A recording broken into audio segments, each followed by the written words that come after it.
Laurence Durrell est un écrivain, dramaturge, poète et rédacteur de voyages irlandais-anglais, né le 27 février 1912 en Inde.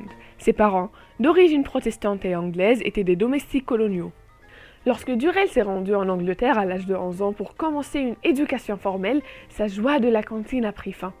Il a lié le malaise perpétuel, dont il avait souffert en Angleterre, à son mode de vie qu'il a appelé la mort anglaise. Durrell a été piqué par la pression étouffante de la société britannique sur ses ambitions artistiques.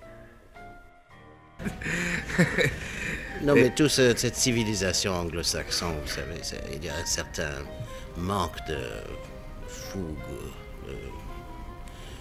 Et c'est très déprimant pour un jeune poète surtout.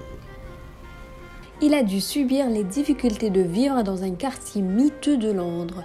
Durrell résista à l'assimilation à la société anglaise et à l'encadrement de la vie scolaire, échouant ainsi aux examens universitaires comme celui de l'admission à Cambridge qu'il a délibérément gâché. Il a ensuite adopté un style de vie bohème, assouvissant ses besoins en jouant du piano jazz dans des boîtes de nuit londoniennes. Et c'est durant cette période qu'il a commencé à effectuer de réels progrès dans ses romans et ses poèmes.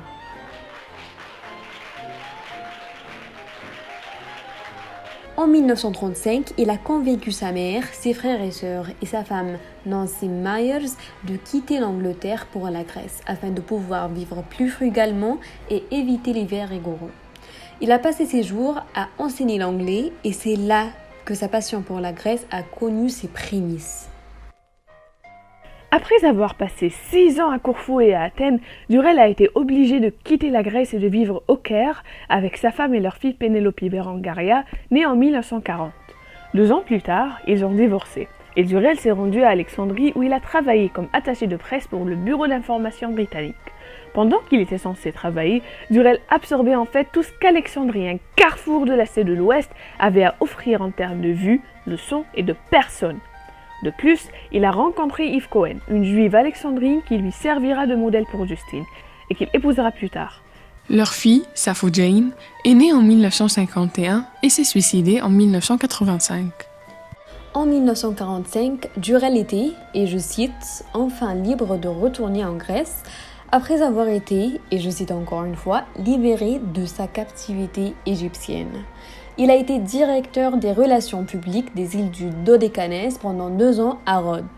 De 1947 à 1948, il a quitté Rhodes pour devenir le chef du British Council Institute à Cordoue, en Argentine. De 1949 à 1952, il s'installe à Belgrade, en Yougoslavie, où il est attaché de presse.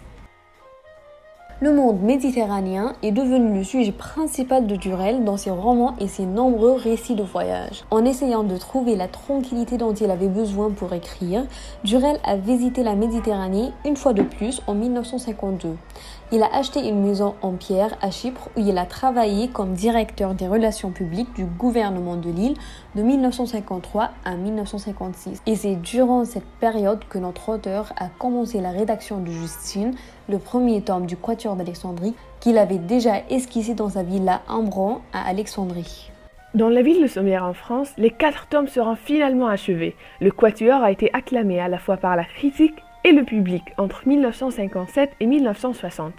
À l'échelle mondiale, Durrell est considéré comme un écrivain merveilleux. Il a tenté de créer une version romancée de la physique du XXe siècle basée sur la relativité de la réalité.